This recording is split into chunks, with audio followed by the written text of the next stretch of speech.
Next up, and I'm going to take the question off right away. I don't want to cut you off. I know it's right on top of your face there. Uh, when false teachers say that they hear God speak in dreams, visions, etc., are these demons that they are actually hearing? Could be. Could be. Yeah, I would. It's certainly a possibility, and I think with some of these folks, like for example, Todd Bentley and Kenneth Copeland, I believe without any hyperbole, are genuinely demon possessed. I actually believe that.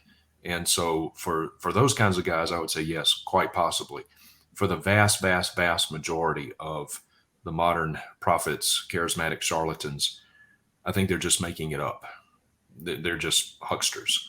Um, so tiny minority, I think some real demonic activity is at work, but for the vast majority of them, they're just charlatans.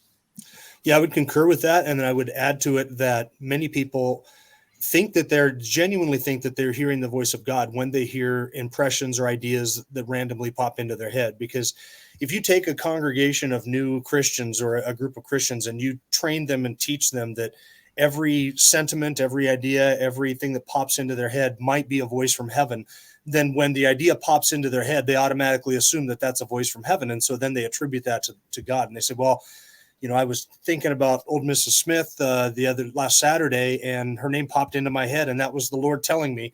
Well, because you've told them that that's how God speaks to us. And so then when it happens, they attribute that to the voice of God. I think the same thing with some of these charlatans and false teachers is they honestly believe that every random thought that pops into their head, every idea is a conversation with God, and therefore they attribute it to God.